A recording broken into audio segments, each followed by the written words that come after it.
يا أيها الذين آمنوا إن تنصروا الله ينصركم ويثبت أقدامكم. Anunya, tata cara sholat. Tata cara sholat. Masa aku sholat di sana, Ustaz? Gak baca bismillah.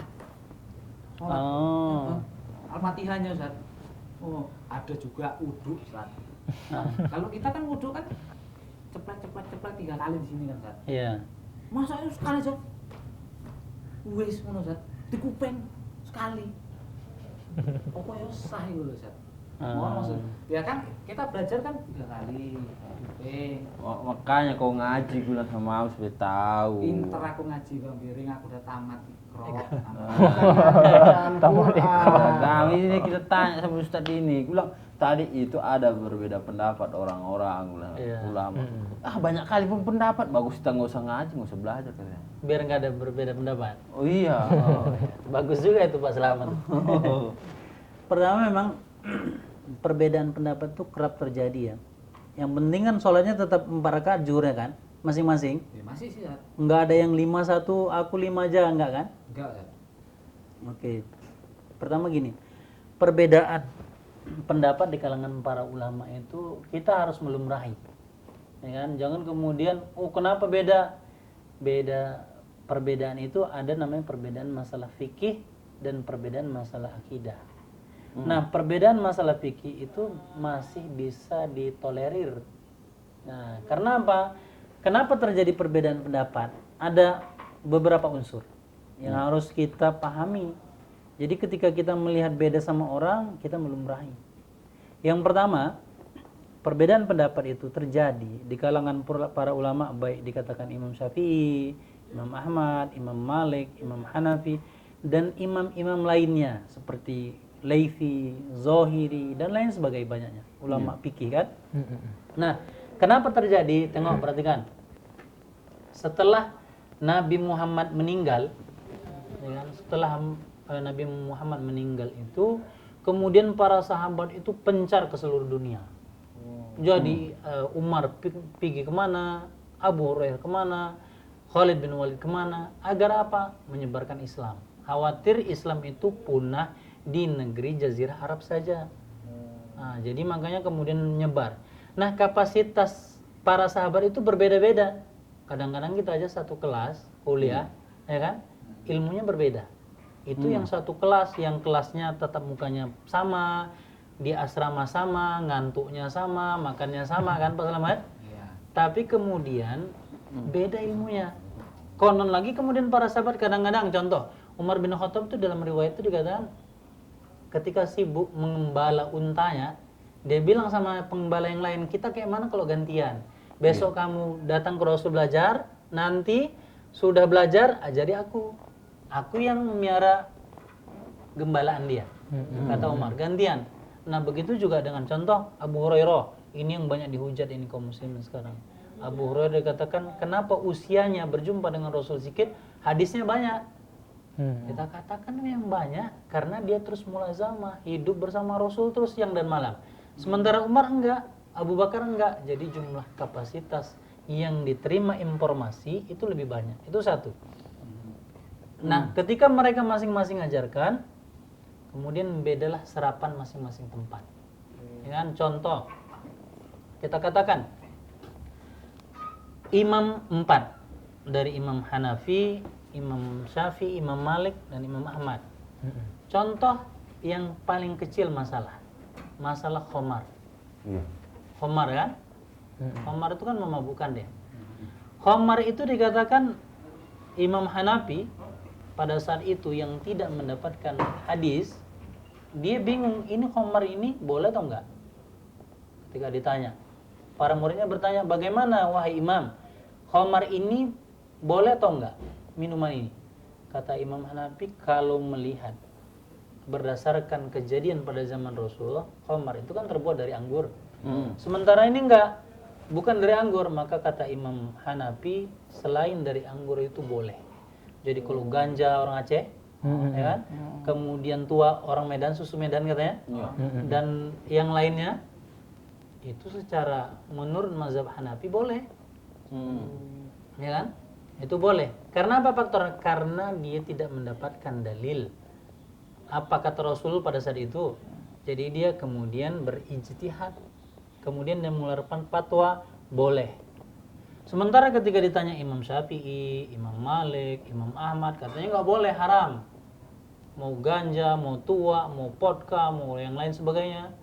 Nggak boleh. Kenapa? Karena mereka mendapatkan dalil daripada sahabat. Dia mengatakan kullu muskirin qaliluhu fa katsiru haram, bahwasanya sedikit ataupun banyak zat itu yang memabukkan tetap haram, apapun bendanya. Nah, jadi kan beda itu kan? Satu mengatakan boleh ini, kalau kita katakan kan nggak boleh. Iya. Ya karena kita mengambil pendapat yang ini. Nah, apakah kemudian mana yang benar pada porsi ini? Porsi ini yang tidak mendapatkan dalil kita katakan nggak benar. Kenapa kita bisa mengatakan? Karena semua hadis sekarang sudah gampang kita cari. Oh iya. Ya kan? Kalau dulu susah, dikatakan Imam Bukhari sampai 3 bulan jalan mencari satu hadis nggak dapat. 3 bulan, kita kan 5 menit atau 1 menit cari di Google selesai. Beli buku hadis selesai. Jadi makanya perbedaan itu yang kemudian mencuat. Itu satu. Ya kan? Pak Selamat kan? Iya. Yang kedua, itu mereka mendapatkan dalil dan tidak mendapatkan dalil sebagian. Itu terjadi perbedaan pendapat. Yang kedua, dua-dua mendapatkan dalil, tapi sudut pandangnya berbeda. Contoh, kata Pak Selamat tadi, kenapa biasa kan kita cuma ambil air wudhu itu sedikit, ya kan? Nah, itu kan dalam mazhab Syafi'i contohnya. Mazhab Ahmad beda, dia harus lengkap sekali. Konteks dalilnya sama. Sama-sama dalil yang satu, kemudian berbeda menyikapi. Contoh, Pak Selamat. Kalau kita katakan, Pak Selamat tadi sarapan pagi makan pakai ikan goreng, yang dimakan ikannya sampai kepala. Kok tahu, Ustaz? Ya kan? Oh. Misalnya contoh. Ya kan? Pak Selamat nih makan ikan sampai kepala. Sampai ini maknanya apa? Kepalanya habis dimakan juga, atau dari buntut sampai leher. Oh iya. Ya kan? Ada yang mengatakan enggak. Coba gini. Kita ini 1 2 3 4. Coba angkat tangannya gini, Pak. Nah, Pak Selamat, Bang Miring apa kan? Coba pegang ujung jari. Ya kan? Ujung jari. Ada orang mengatakan ujung jari yang mana, Ustaz? Apakah ini? Apakah ini kan perintahnya ujung jari, ya kan? Kalau ini gimana, Ustaz? Oh, boleh. Yang ini boleh. Sama juga misalnya takbir. Ketika Allahu Akbar, kan ada orang yang Allahu Akbar dipaskan dia. Ya kan?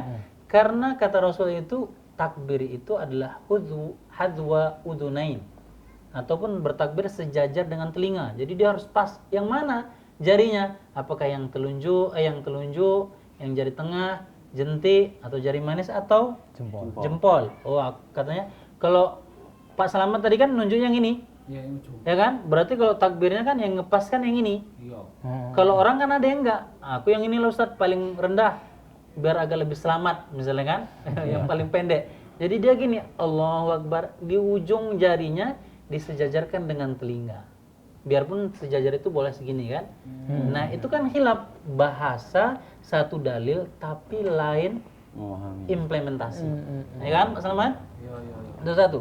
Sama juga tentang wudu. Dikatakan dalam Al-Quran itu ketika wudu, wa masaha bi ra'sihi, menghapus ba dengan kepala. Dengan itu artinya banyak dalam bahasa Arab. Huruf ba satu itu ada namanya dikatakan tufidut taba'id. Taba'id itu artinya sebagian. Tufidul kul artinya keseluruhan. Imam Syafi'i mengartikan huruf ba di sini adalah tufidut taba'id, sebagian. Imam Ahmad mengatakan ini adalah tufidul kul, keseluruhan. Biarpun kemudian Imam Ahmad mengartikan ini berdasarkan hadis lagi.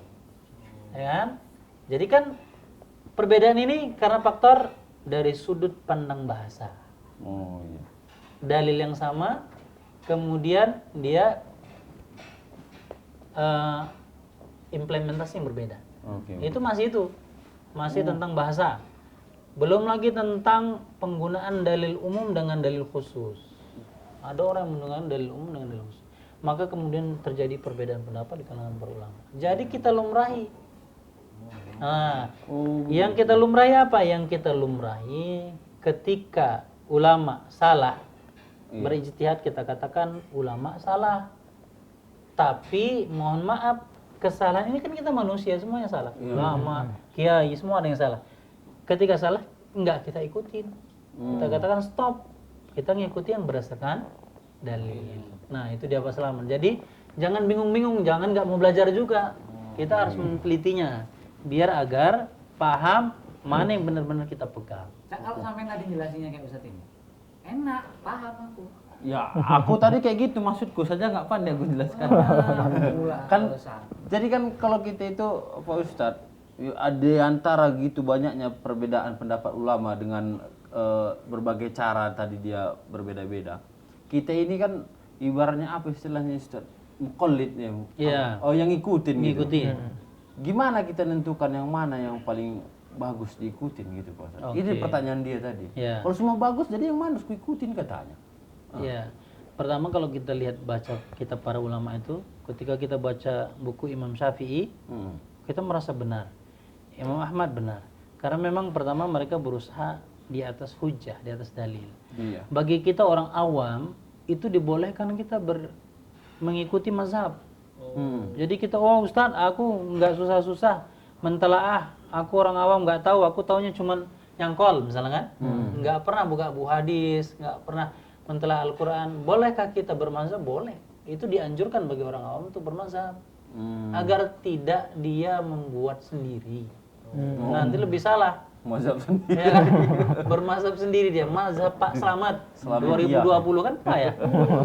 Slametia gitu kan. Makanya sampai itu yang bagus ngaji itu.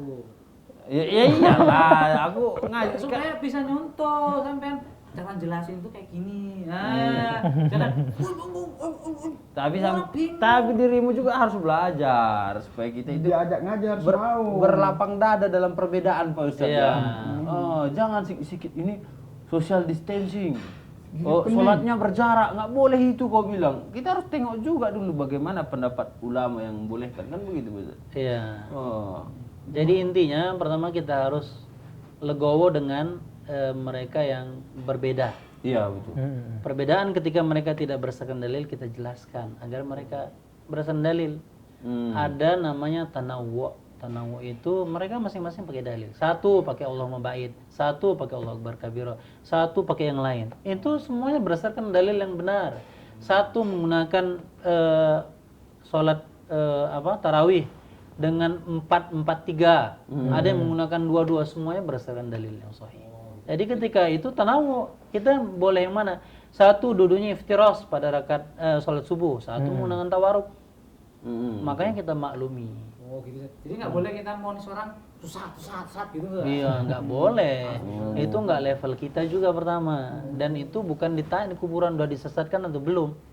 Bukan Ya kan? ditanya. Iya, yang ditanya itu man robbuka Pak Selamat. Man nabiyuka.